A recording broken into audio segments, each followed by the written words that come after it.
We're now being joined by Peter Obi, former Anambra State Governor, to give us his side of the story on the allegations made against him by Premium Times. Good morning, Mr. Obi, and thank you for coming on the morning show. Good morning for inviting me, and good morning to the viewers. Well, the obvious question to ask is, are you guilty as charged? Because you were named in the latest scandal, Pandora Papers, as one of those involved in setting up a secret company for the purpose of money laundering, illegal purchase of properties overseas, while you were in office as governor of Anambra State. Well, thank you. Number one is that I'm not guilty, charged. Trust company is a legitimate vehicle used everywhere globally for investment, savings, and estate planning purposes. It's allowed by law everywhere. In my particular case and that of my family, it was done on very valuable advice of our then bankers, Lloyds TSB. This is what they did to all their international clients who operated at the time I lived in the UK. They will help you to see that you formulate a trust company offshore, and that is what we did. This company was never used to launder money before, during, and after till date. So it wasn't used anytime I was in office for anything. Two, it was never used to buy property before I went into office, during the time I was in office, and after the time I was in office. It was strictly a trust company that savings and family planning that was strictly used to support our borrowings, which we even invested in this country. And they are facts, they're not things that you can, that's it. Right. So, well, according to confidential information, you have about $500 million squirreled away in the British Virgin Islands and in Switzerland. Can this amount be described as legitimate earnings? well, I wish, I don't think I would even be here if I had that type of money. But let me tell you, when people banding money or talk about money and size of money here, it's because we're not a productive country. People don't work for their money. So we find it difficult to understand value of money. And I'll take time to explain this to you. Globally today, the world population is 7,750,000,000, out of which only 37.5 million is worth $1 million. That is 0.05%. Only 3 million, which is 0.04%, is worth 10 million. And only 300,000 is worth $25 million, which is 0.004%. So when people call these figures, it's alarming because of the fact that we live in a country where people make money they don't need and everything. If you go anywhere near this company being mentioned, its accounts, everything globally, and find more than about 3% of the value you mentioned now. 3%, I'm talking about $15 million, out of which 70% is supporting a loan of investment in this country, then confiscate everything. Even confiscate everything I have in my life. If you go to this, do you know what $500 million is? $500 billion today in Nigeria is almost 300 billion naira. My entire earning while I was governor, Anambra State received, was under 500 billion, out of which I say 15%, 75 billion. That is you're talking about. I don't know where people call figures here. And that's why people try to make money they don't need. What do you need that type of money for? Why do you have to do that? The money, the trust company is there. And one of the challenges I'm going to throw today is to ask you and some other people to select 1, 2, 3, 4 persons that I will foot their bill to follow the trail of this company to where it is today. And see the formation, who gave the advice, how we came to it and everything. Please, there's nothing, you wouldn't even find 5% of that, of what the figure you called anywhere. If I have $500 million, well, I don't know what I would be doing. You would have seen me building, you know how many schools and institutions I support? I've been building universities all over the place. Let's talk about Next International UK. They said you didn't resign as the director, of Next, and 14 months after you became the governor, you were still director of Next. Tell us about this Next International company. Let me tell you. Let me start. Next International we had a company in Nigeria called Next International Nigerian Limited. It's an offshoot of Next International Nigeria. That was Next International UK, which I run as managing director and everything. This company is a UK-based company. It's a brand management company that we're representative of companies like Heinz, a number of multinational companies in West Africa, and I was the CEO. And it's good that I tell you the background of how I became governor. I was living in the UK, operating in Nigeria. I declared the governor and winner of the election on Thursday, 16th of March, 2006. On that day, I was presiding over Fidelity Bank board meeting as the chairman. And I have members, you can access. One of the members is somebody you value a lot, Bismarck Rwani was a member of the board. Leighton Dubiscama was a member of the board. Jara Magoro was a former Ondo chairman, was a member of I was the chairman. I was presiding over a board meeting, and suddenly Leighton Dubiscama said, "Stop, Mr. Chairman." I said, "What?" He said, "You've been declared the governor of Anambra State." That was on a board meeting. And that was how the meeting stopped. From there, I called, and they said, "You have to proceed to Abuja to meet for INEC to give you certificate of return." So I left board meeting, went to the airport, got the next flight, went to Abuja. By 6 p.m. that day, they gave me certificate of return. And I said to them, I want to go back to Lagos the next day to bring my clothes, just clothes, to bring a few things so I can go to Oka for this way. They said, no, that please, you need to proceed to Oka immediately because the then governor, Dr. Chris Ngige, because of his circumstances, have left the country. Immediately I was declared, he lost his immunity, so he left through the borders and left out of the country. So there was no government in Anambra State. So that's how the next morning I moved to Oka. Arrived Oka, just took a flight to Enugu, arrived Oka. As I arrived Oka, they took me to the chief judge in a small space. He said, "These are forms for you to fill to declare your access." I filled that form about 30 minutes, whatever I could remember. The next thing I was sworn in as governor. When I finished the swearing in, I asked, "Okay, so I'm not sworn in. Where does the governor live?" They say, because that time, the governor's lodge was burnt down, the office. I said, "Where is the governor? Does the governor live?" They said, "There's no house." "Where is his office?" "There's no office." So what do I do? Any paper, anything? Nothing. I managed to get across to somebody who got across to Chris, who said, "There's nothing." So I moved to my village. And that was where I stayed there. That was the government. From there, I phoned every company. Let me start with Next International UK. Next International UK, just to show you, I brought this and I'll keep it with you people. Next International UK is a company that is, as at that date, I'm telling you, receives overdraft from Lloyds Bank of over $7 million. This is a trading company. As at that day, I have over 200 containers on the sea and everything. And I've just been announced governor.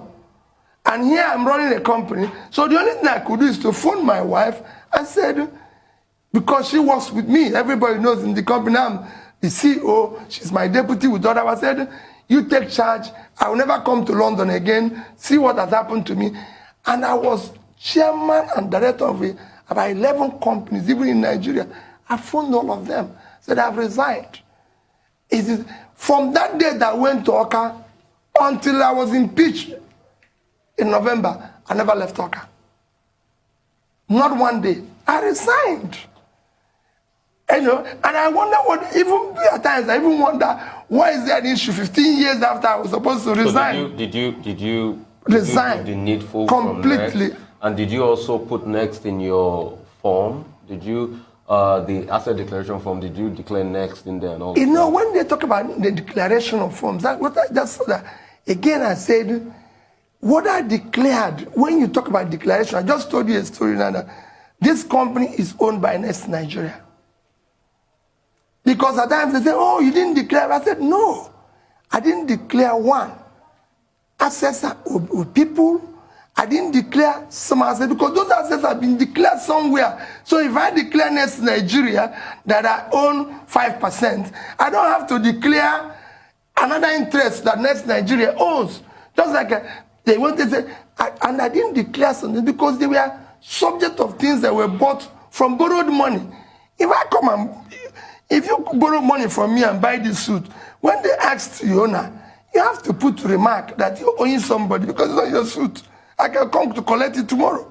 So what I tell people is that I declare things that belong to Mr. Peter Obi. Not even Peter Obi and wife and children. No, because I can tell you, I don't know how other people operate. In my house, my wife will always remind me that this thing belongs to me. It's not your own, no. And my children will do it with emphasis. My daughter will even do it with emphasis. Daddy, we agreed that this thing is this. So if you want to, let me tell you, when I said that I want to go and do politics, it's not the first thing they will ask me. Daddy, I hope that what you're using to do your politics is your own money. Oh. Don't bring us into it. We are not part of it. So I don't go and decide declaring things that does not belong to you. You declare things. The purpose of assets is to declare. And most of the assets that are declared have been declared somewhere. So you can't declare a company. For example, I own shares in a bank with my name. I declared it. I didn't declare the one, say, Next International owns, because I've already declared my interest in Next International. It will amount to double declaration. Well, except that, someone would say in the assets declaration form, you're also required to state the assets that you jointly own, either with your spouse or, that belong to your children. But the question has been that when you set up a trust or a company overseas, do you agree with those who have been alleging that this is strictly for the purpose of tax evasion, to avoid tax due to the Nigerian government? Ruben, I can tell you, I'm a faithful citizen of anywhere I've passed through. I cannot evade tax. It will never happen.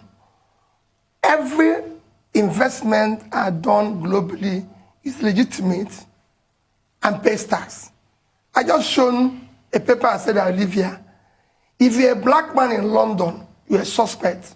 If you're a Nigerian, you're a double suspect. For me to live in the UK, where my bank can write here and say his account has been conducted in an impeccable manner and gives me over $7 million overdraft. Ruben, that's all. I pay my taxes. If I earn anything in the UK, I pay the UK government their tax. I own a property in London. I pay tax. I cannot come and pay property tax in Nigeria for a property I own in the UK. Money I earn here, I pay tax. Don't forget that I was subject to probe of tax about 2 years ago in Anambra State. And I showed evidence that in the past 20 years, I've consistently paid my tax and I've never paid less than 50 million naira annually. So I pay my tax. There's no issue. It's because maybe, like they expected when they're talking about $500 million, and they think it's about tax. No, the tax are duly paid for investment incomes as expected. I cannot evade tax. So what about the specific allegation? You've talked about your resignation from Next International. You've talked about your assets declaration. But the specific allegation that you broke the law, that you flouted the provisions of the Code of Conduct Bureau and Tribunal Act, and flouted the Constitution by having foreign accounts. No, Can you address that? I didn't.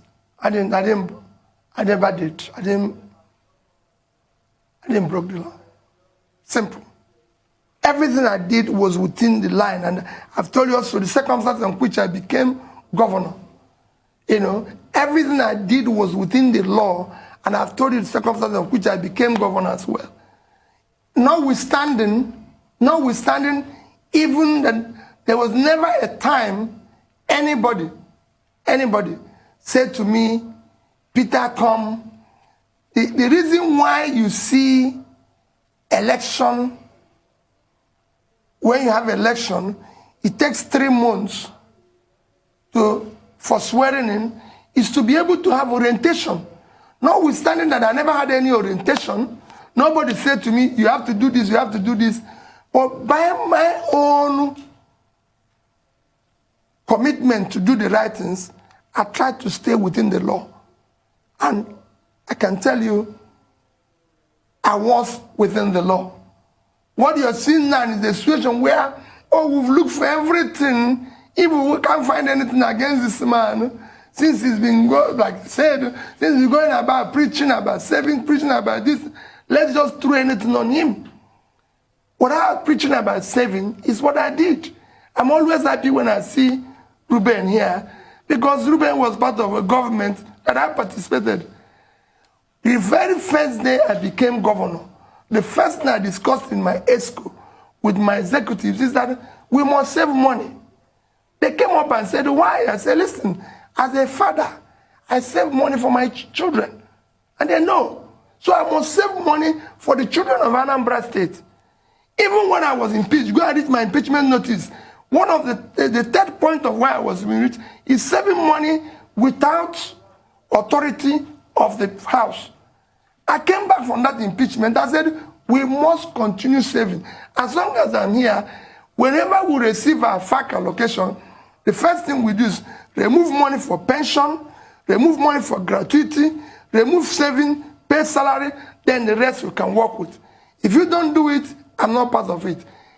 And this you can see everywhere. If you go to Ngozi Wala's book, which you can see, page 61, he showed it there that all the governors, all of us were in a meeting, refused when he was talking about saving.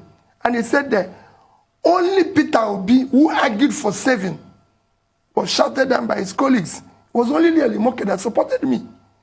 If you call Sheguna Aganga, when he was doing sovereign wealth fund, he would tell you, he's in his own notes, that only Peter Obi who supported sovereign wealth fund to be set up and savings. If I have opportunity of being part of Nigeria at the helm, the first law I will take, the first executive bill I will take to the House is that Nigeria must save money. We must have at least 5 to 10% of our resources from oil, from mineral resources, from natural resources, saved for future generation. Because the expiring assets, every country is doing savings. That's why we have a problem because we don't save. You must save money. You must bequeath your children a better place than you found it. And that includes saving for them. I save for my family, and they know. Okay. So just confirm for me again, as way of housekeeping, the $500 million is a phantom amount. No. I said and if you have 1/3 of that, like you said. No, I didn't say 1/3. I said if you go there and find more than 3%, which is about 3%, which is about $15 million. Okay. If I bequeath my children $500 million, I've cost them. Okay. There's money you bequeath people, you cost them. Okay. You know, you bequeath them what is manageable and everything, so they can start their life. Okay, so $15 million I said is the number. If you have something, if you see anything more than that, confiscate what I have overseas and locally here. Okay, so